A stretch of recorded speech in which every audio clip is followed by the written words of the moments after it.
Saudi അറേബ്യയും പാകിസ്ഥാനും തമ്മിൽ ഒരു പ്രധാന കരാറിൽ ഒപ്പുവെച്ചിട്ടുണ്ട്.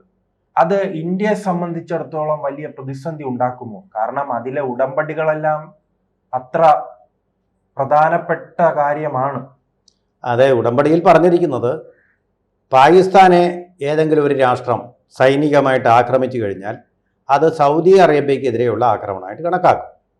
അതുപോലെ സൗദി അറേബ്യക്കെതിരെ ഏതെങ്കിലും ഒരു രാഷ്ട്രം ആക്രമണം നടത്തിയാൽ അത് പാകിസ്ഥാനെതിരെയുള്ള ആക്രമണമായിട്ട് കൂടി കണക്കാക്കും. ഇതാണ് കരാറിൽ പറഞ്ഞിട്ടുള്ളത്. അതാണ് തന്ത്രപരമായ കരാർ എന്ന് പറയും. ഗതികെട്ട പാകിസ്ഥാന് കിട്ടിയ ഒരു കച്ചിത്തുരുമ്പാണത് എന്ന് വേണമെങ്കിൽ സമ്മതിക്കാം.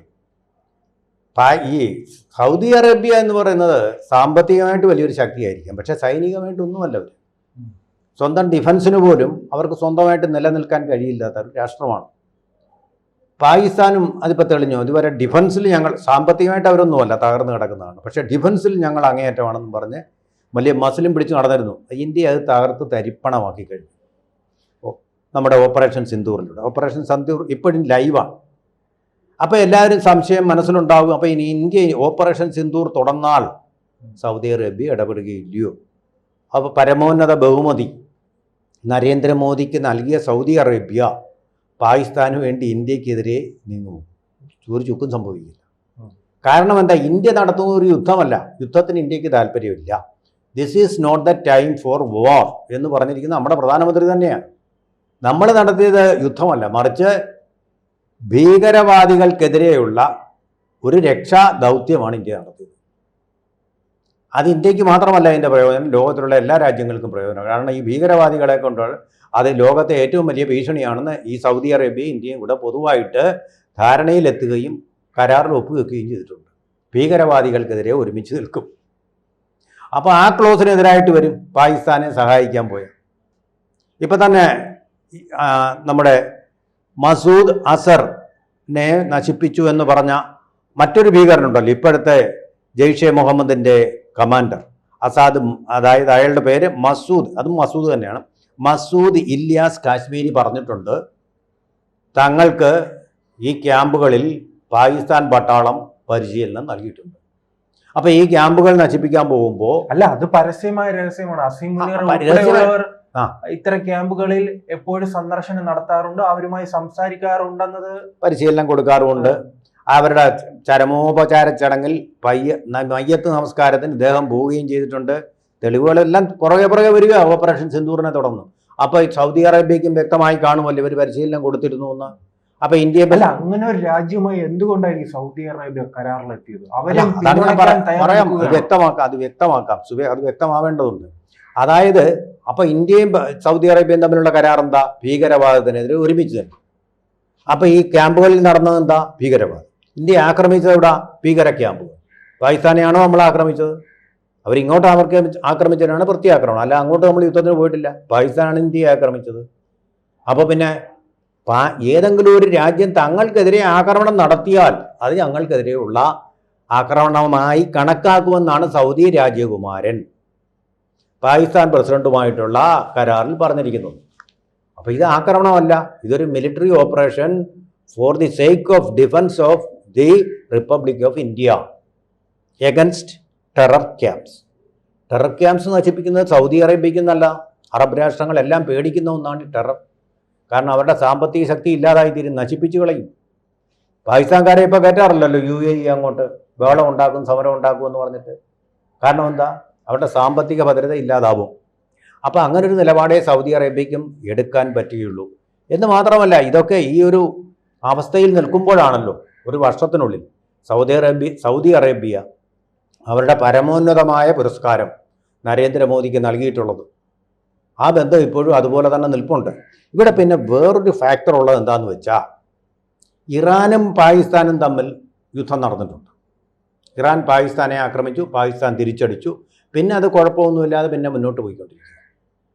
സൗദി അറേബ്യയുടെ ഏറ്റവും വലിയ ശത്രു ഇറാനാണ്, ഇന്ത്യയല്ല. അപ്പോൾ ആ ഇറാനെ ഉന്നം വെച്ചിട്ടുള്ള ഒരു കരാറാണ് വാസ്തവത്തിൽ ഇപ്പോൾ ഉണ്ടായത്. പിന്നെ സമയം വെച്ച് നോക്കുമ്പോൾ ഖത്തറിനെതിരെ ഇപ്പോൾ ഇസ്രായേൽ നടത്തിയ ആക്രമണം, അതോടുകൂടി ഗൾഫ് രാഷ്ട്രങ്ങളുടെ സുരക്ഷിത ബോധം ഇല്ലാതായി കഴിഞ്ഞു.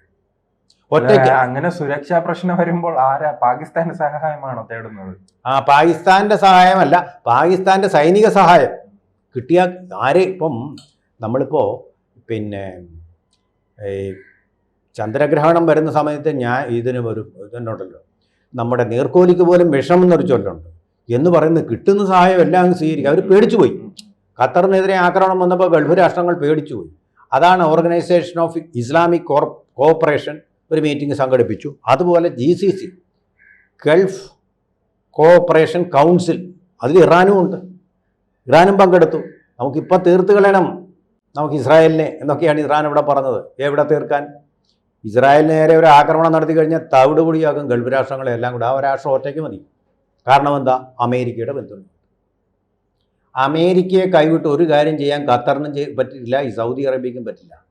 കാരണം അമേരിക്കയാണ് ഇതിൻ്റെ എല്ലാം സംഹാര ശക്തി എന്ന് പറയുന്നത്. ഇത് പൊടിയാക്കാൻ അമേരിക്ക വിചാരിച്ചാൽ തീരും. കാരണം അമേരിക്കയുടെ മിലിറ്ററി ഓപ്പറേഷൻസ് നടത്തുന്ന സ്ഥലങ്ങളും അതിന് വേണ്ടുന്ന സൈനിക സന്നാഹങ്ങളും എല്ലാം ഈ ഗൾഫ് രാജ്യങ്ങളിലെല്ലാം ഉണ്ട്. എനിക്ക് തോന്നുന്ന ഖത്തറിൽ തന്നെ 13 അമേരിക്കൻ സൈനിക ക്യാമ്പുകളുണ്ട്. അപ്പോൾ അവരെ വിട്ടൊന്നും ചെയ്താണ്ട് ഈ കൊളോണിയൽ ഭരണകാലത്തെ പോലെ അമേരിക്കയുടെ സൈനിക നിയന്ത്രണത്തിലാണ് ഈ ഗൾഫ് രാജ്യങ്ങൾ എന്ന് ഒരു തരത്തിൽ പറയാൻ തെറ്റില്ല. എന്നിട്ട് മാർക്ക് റൂബിൻ ഇസ്രായേലിൽ ചെന്നിട്ട് ടെൽ അവീവിൽ ചെന്നിട്ട് പറഞ്ഞത് എന്താ? ഹമാസിനെ തീർത്തോളൂ എന്നാണ്. സപ്പോർട്ട് ചെയ്യുകയാണ് ചെയ്തത് ഓപ്പറേഷൻ. അതാണല്ലോ ഈ ഹമാസിനെ ഇതുവരെ സപ്പോർട്ട് ചെയ്തുകൊണ്ടിരുന്ന ഖത്തർ ഇപ്പം എന്താ അനങ്ങാത്തത്? ഹമാസിനെ തീർത്തുകൊണ്ടിരിക്കുക.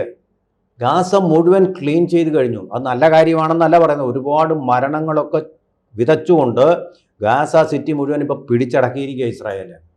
കാരണം ഇതിലൊരെണ്ണത്തിനെ വെച്ച് കഴിഞ്ഞാൽ അത് ഭീകരത വർദ്ധിപ്പിക്കും. വാസ്തവത്തിൽ ഭീകരതയ്ക്കെതിരെ നട്ടലുള്ള ഒരു നിലപാട് സ്വീകരിക്കുന്ന രാഷ്ട്രമാണ്. അതിൽ കഷ്ടനഷ്ടങ്ങൾ വരുന്നു. അതെങ്ങനെ വരുന്നു? അതുകൊണ്ട് നമ്മൾ ചിന്തിക്കണം. പലരും വിചാരിക്കും എന്തൊരു ക്രൂരതയാണത്. അങ്ങനെയല്ല. വേണമെങ്കിൽ ഈ ഹമാസ് നേതാക്കൾക്ക് ഇവരെയും രക്ഷിച്ചു കൊണ്ടുപോയി ഖത്തറിലോ എവിടെയെങ്കിലും താമസിപ്പിക്കാമായിരുന്നു. അമേരിക്കൻ പ്രസിഡന്റ് ഡൊണാൾഡ് ട്രംപ് ഇത് പറഞ്ഞതാ. മറ്റേതെങ്കിലും രാഷ്ട്രത്തിലേക്ക് ഇവരെ കൊണ്ടുപോകും, രക്ഷിച്ചോ. ഈജിപ്തിൽ കുറേ കൊണ്ടുപോകും, യോർദാനിൽ കുറേ കൊണ്ടുപോകും. എന്താ ഒരാളും ചെയ്യാത്തത്? അതവർക്ക് കഴിയില്ല. അവർക്ക് അതിന് പണം ഇഷ്ടം പോലെ ഉണ്ട്, പക്ഷേ അത് ചെയ്യാനുള്ള മനസ്സില്ല അവർക്ക്. അതുകൊണ്ടാണ്. എന്നിട്ട് ഹമാസ് എന്താ ചെയ്യുന്നത്? അവരുടെ ജനതയോട് അവർക്ക് സ്നേഹമുണ്ടോ? ഇവരെ ഒരു മറയാക്കി ഉപയോഗിച്ചുകൊണ്ട് അവർ ഒളിച്ചിരിക്കുക ഇവരുടെ പിന്നിൽ. അതുകൊണ്ടാണ് ഇസ്രായേലിന് ഈ കുട്ടികളെയും രോഗിണികളെയും ഗർഭിണികളെയും പച്ചയ്ക്ക് കൊല്ലേണ്ടി വരുന്നത്. വളരെ നരകമാണ് ഇപ്പോൾ ഗാസ. നരകമാക്കിയത് ഇസ്രായേൽ തന്നെയാണ്. പക്ഷെ അവർക്ക് വേറെ നിവൃത്തിയില്ല. കാരണം ഇതിൽ കനലൊരു തരി മതി എന്ന് പറഞ്ഞു ഇതിലൊരു തരി അവശേഷിച്ചിട്ടുണ്ടെങ്കിൽ അവർ വീണ്ടും ഇസ്രായേൽ എന്നൊരു രാഷ്ട്രം ഈ ഭൂമുഖത്ത് പാടില്ല എന്നുള്ളതാണ് ഇറാനും ഹമാസും പറയുന്നത്. ആ രാഷ്ട്രത്തെ ഇല്ലാതാക്കി കളയും. അതുകൊണ്ടാണ് ഒന്നും ബാക്കി വയ്ക്കാതെ ഗാസ മുഴുവൻ ക്ലീൻ ചെയ്യാൻ വേണ്ടിയിട്ടുള്ള ഒരു യജ്ഞം നെതന്യാഹു ഏറ്റെടുത്തിരിക്കുന്നത്. അമേരിക്ക അതിന് പൂർണ്ണ പിന്തുണ കൊടുത്തിരിക്കുകയാണ്. അങ്ങനെ ചെയ്യുന്നിടത്തോളം ഈ അറബ് രാഷ്ട്രങ്ങൾക്കോ ഇറാനോ ഒന്നും ഒരു ചുക്കും ചെയ്യാൻ കഴിയില്ല.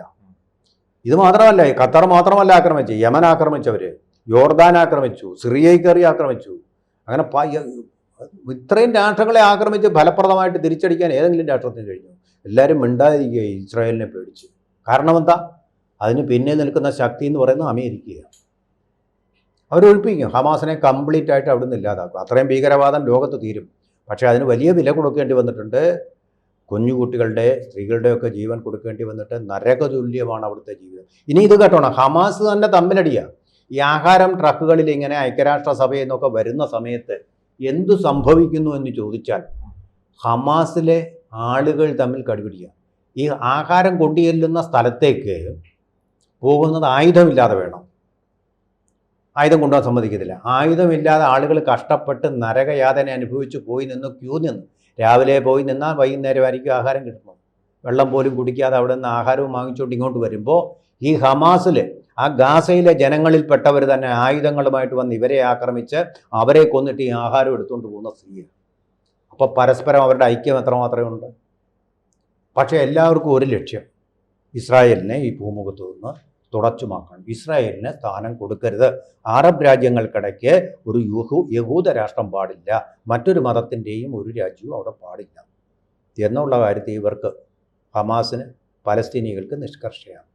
അതേസമയം തന്നെ നമ്മൾ ഒരു കാര്യം കൂടെ ഓർക്കുക, വെസ്റ്റ് ബാങ്കിലെ പാലസ്തീൻ ലിബറേഷൻ ഓർഗനൈസേഷൻ്റെ ഗവൺമെൻറ് ഒരു കുഴപ്പമില്ലാതെ ഭരിക്കുന്നുണ്ട്. അവർ കാരണം ആ ഭീകരതയൊക്കെ ഉപേക്ഷിച്ച് മര്യാദയ്ക്ക് അവർ ഭരണം നടത്തുന്നു, അവിടെ പ്രശ്നമില്ല. ഹമാസ് തീവ്രവാദം നടത്തുന്നു, അതുകൊണ്ടാണ് ഈ ഗാസയിൽ പ്രശ്നം ഉണ്ടാകുന്നത്. ഇത് മനസ്സിലാക്കാതെയാണ് പല പത്രപ്രവർത്തകരും ആളുകളെ തെറ്റിദ്ധരിപ്പിച്ചുകൊണ്ടിരിക്കുന്നത്.